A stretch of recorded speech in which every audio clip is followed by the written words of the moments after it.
Welcome to the Lion's Share podcast, where we break down today's most impactful research and bring fresh insights from the academic frontier straight to you. I've got to say, I've been really looking forward to this one. We're tackling something that is, well, it's the elephant in the room for every founder, every innovator. Which elephant is that? The really uncomfortable one. Yeah. That most of what we build fails. And I don't mean fails like, oops, we missed a deadline. No, this is the spectacular burn through all the money kind of failure. Exactly. The waste of human potential failure. Right. We're looking at this slide from 2009 from an Eric Ries presentation on the lean startup. And I just can't get it out of my head. The patchwork quilt slide. That's the one. He shows this image with thousands of logos, the Web 2.0 class of '06. And then a few years later, it's just a sea of blood red X's. A total massacre. But Ries asks this question that just cuts right to the bone. He looks at the survivors, the ones who actually made it, and asks, did even the successes live up to the human potential poured into them? And that's really the core question for today, isn't it? We're doing a postmortem on the traditional way we build businesses.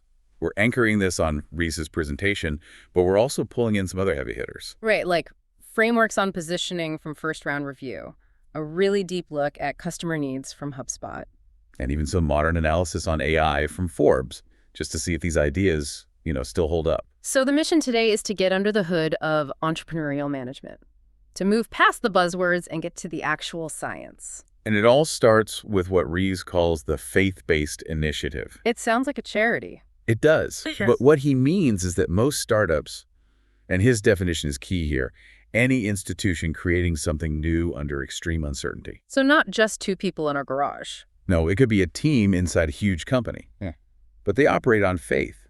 Faith that the customer has a problem. Faith that they'll buy our solution. And because it's all faith, we manage it like we're building a bridge. Exactly. The waterfall method. Yeah. In traditional general management, you have a known problem and a known solution. You're building a car, you know what a car is. Success is just on time, on budget. But Ries argues that if you apply that to a startup, on time and on budget, That just means you're efficiently driving off a cliff. perfectly put. You can execute a flawed plan perfectly. Right.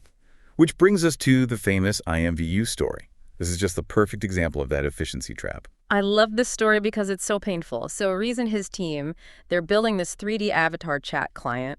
And their big idea, their faith, was that people wanted to use these avatars on their existing IM networks. So like AOL, MSN, a technical nightmare. A total nightmare. They spent 6 months, 100-hour weeks, writing 40,000 lines of code to make it all work. They launched. Zero. Nothing. A ghost town. No one downloaded it. Okay, so here's the theoretical turn. Why did it fail? Yeah. It wasn't the code. No, it was because the entire hypothesis was wrong. People didn't want to use weird 3D avatars with their boss or their mom. They were embarrassed. They wanted to use them to meet strangers. So that feature, the one they spent 6 months building, was actually worse than useless. It was a barrier. And this is the birthplace of validated learning. Right. Ries has this epiphany. He realizes, okay, if our goal was to learn that nobody wanted this, could we have learned that in a week with zero code? Ooh, that's a gut punch. All that code was just waste. Total waste. Because in entrepreneurial management, progress isn't features. It's validated learning. It's hard data from the real world. Which brings us to the method, the build, measure, learn loop. The goal is to cycle through that as fast as humanly possible. But can we pause there? Because learning sounds a little soft. How do you do it without just collecting bad data? That's the absolute danger. You ask your mom if she likes your idea, she's going to lie. That's not validation. We've got this great text, precision prospecting, that uses a lemonade stand analogy. I think this nails the who part of the experiment. The tale of two lemonade stands. Great lesson in segmentation. So you've got one kid on a busy bike path, huge traffic numbers, right? Vanity metrics. The other kid sets up by the community pool. The bike path kid fails.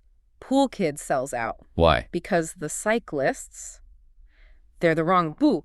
They're moving fast. They already have water. They're not looking for sugar. And this is so crucial. If you run that bike path experiment and get a negative result, you might think, my lemonade is bad. But it's not. It's a false negative. The product was fine. The channel was wrong. The source calls this finding the buying team. Right. And in B2B, it gets even more complex. You have a problem team and a solution team. Okay, break that down. The problem team is, the person who's emotionally feeling the pain, the one staying late because the software keeps crashing. The solution team is the manager who signs the check to fix it. So this raises a great question for us. In the lean startup loop, who do you validate with first? The person with the pain or the person with the budget? Reese would say you always start with the pain. Always. You go to the problem team. If you can't prove the pain is real and acute, the budget doesn't matter. There's no pull. The pool kid won because people were hot, stuck, and thirsty. Yeah. That's acute pain. Speaking of pain, let's bring in that HubSpot research on the 18 types of customer needs, because I think we get stuck thinking pain is just, this is too slow or this costs too much. Functional needs. Yeah. But HubSpot says so many needs are emotional or psychological. Yeah, they list things like empathy, fairness, control, status. The example for fairness was amazing. This musician buys a secondhand amplifier. It breaks. Technically, it's out of warranty. He's out of luck. But the company, Dark Glass Electronics, they fixed it anyway, for free. And he becomes a customer for life. Why? Because the need wasn't just a working amp. The need was fairness, not to feel ripped off. So let's connect that back to build, measure, learn. When you're in the measure phase, you have to be so careful what you're actually measuring. Exactly. If people reject your test, is it because a feature is missing? Or is it because your MVP, your minimum viable product, makes them feel stupid or powerless? You could pivot away from a huge idea because you misdiagnosed the problem. You solved for the functional variable, not the emotional one. And that's why Reese says this is management. It's not just throwing stuff at the wall. It's sophisticated experiment design. Okay, let's talk about the P word. Pivot. I feel like it's the most abused word in the entire startup world. We're not failing, we're pivoting. Right. It's become a euphemism for we have no clue what we're doing. Oh. But Reese's definition is very specific. It's a structured course correction. You're testing a new fundamental hypothesis. He has that great line, a pivot is a change in strategy without a change in vision. That distinction is everything. Changing your vision means you're just starting a new company. A pivot is keeping one foot planted in what you've learned and moving the other. This is where that first round review article on positioning is so helpful. It gives you a tactical tool to figure out how to pivot. It's called the positioning statement. It looks so simple, but it is brutally hard. It's a fill-in-the-blank sentence. For target customer whose statement of need, product name is a product category that key benefit. And it goes on. Unlike competitor, product differentiation. It seems like Mad Libs for business school. But try to fill it out for a new idea. If you can't clearly state the statement of need, you don't even have a hypothesis. You're just back to faith. The Harley-Davidson example they used was perfect. Oh, it's brilliant. It's something like the only motorcycle manufacturer that makes big, loud motorcycles for macho guys. In an era of decreasing personal freedom, that's it. That's the need. Notice it doesn't say for people who need transportation. If Harley pivoted to electric scooters, they'd solve a transportation need, but they would completely violate the decreasing personal freedom need. So a pivot is basically realizing one of those blanks is wrong. You think, okay, the who isn't macho guys, it's weekend warriors. Or the need isn't speed, it's about community. Yes. The vision making people feel free stays constant, but you pivot the business model to find the right way to deliver on it. Okay, let's pull this into 2025. Rees gave this talk in 2009. Now we have the AI revolution. And we've got this source from Forbes on the rise of AI entrepreneurs. So, does AI just break the lean startup model? That is the big question. On one hand, the Forbes piece says AI just demolishes the barriers to entry. You can spin up code, landing pages, logos, whatever in minutes. So it crushes the build part of the loop. It makes it almost instantaneous. So in theory, you could spin through that build, measure, learn loop at light speed. But I sense a but coming. There's a massive trap. Rees always warned that lean does not mean cheap. It means speed of learning. The danger with AI is that you can now build faith-based initiatives faster than ever before. It's high-velocity waste. That's exactly. AI can give you a perfect simulation of progress, but it can't tell you if a human actually cares. It can't be the problem team. You still have to do the work. You still have to go to the pool and see if people are actually thirsty. So AI lowers the cost of running the experiment, but it doesn't replace the need for it. If anything, it makes the learn phase more important. Because if everyone can build a solution in a weekend, the only advantage left is who understands the problem most deeply. Building is being commoditized. Learning is the only thing left. That brings up a tension I saw in the Entrepreneur article about finding a niche. One piece of advice was to cure your own pain points. The author talks about a billing issue at his sister's clinic. The old scratch your own itch strategy. Right. But is that anti-lean? I mean, you're a sample size of one. You're your own problem team. That's a great question. It touches on the theory called effectuation, where you start with who you are and what you know. But you could argue it's actually the most lean way to start. How so? Because the who and the need are already validated. You know the pain is real. You feel it every day. As opposed to the other advice they give, which is like, go look at Keyword Planner and find terms with high search volume. Oh, 1 million people search for dog computers. I'll build that. That is the niche paradox. Searching for a gap in a spreadsheet is so much less reliable than solving a problem that is punching you in the face. The clinic's billing issue was losing them real money. That is a validated problem. Okay, let's pivot. Yes, I did that on purpose to a critique. Let's play devil's advocate. Does this whole data-driven approach just kill vision? It's the #1 criticism. You always hear Steve Jobs didn't A/B test the iPhone, or Henry Ford said people would have just asked for a faster horse. Exactly. If you just follow the data, don't you get stuck in a local maximum? You just make a slightly better lemonade instead of inventing Gatorade. And that's the risk if you misunderstand the model. Reese's is very clear that data is the check on the vision, not the substitute for it. So the vision is the hypothesis. The vision is the destination, the experimentation, the build, measure, learn loop. That's the navigation system. It's the headlights on your car. Okay. The headlights don't tell you where to go. You, the visionary, do that. But they do stop you from driving off a cliff because the bridge is out.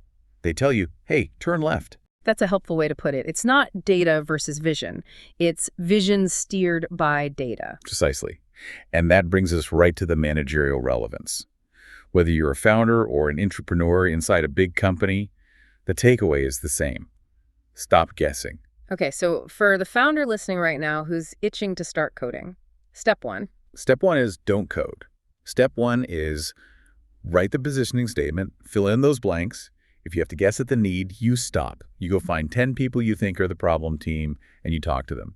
If they don't try to rip the solution out of your hands, you haven't found the real pain yet. And for the corporate innovator, fighting that internal battle. Your fight is different. You're fighting the waterfall culture. Your boss wants a 5-year ROI.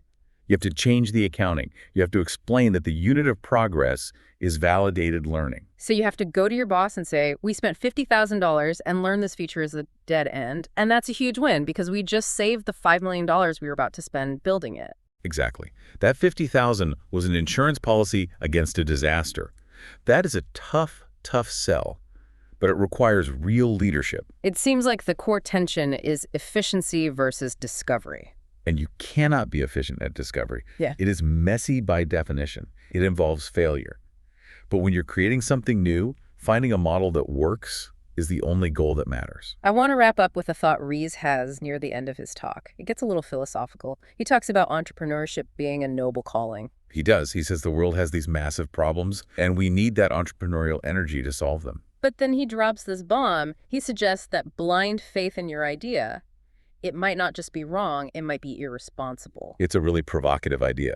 We have this myth of the stubborn visionary who ignores everyone. But Rees is suggesting that if you truly believe your vision can change the world, you have a moral obligation to test it, to subject it to reality. Because if you don't, and you just execute blindly, you're disrespecting your own vision, you're assuming you're right instead of proving it, and you're potentially wasting the lives of your team, your investors, and yourself on a hallucination. That's a powerful reframing. Validated learning isn't about killing the dream. It's about giving that dream the best possible chance to survive in the real world. Exactly. It's about respect. Respect for the problem, respect for the people, and ultimately respect for the truth. Well, on that note, I think we've given everyone a lot to chew on. Whether you're on the bike path or by the pool, stop guessing, start learning, and we will see you on the next Deep Dive. Thanks for tuning into the Lion's Share podcast. If you enjoyed today's discussion, share it with a friend and join us next time for more ideas worth talking about.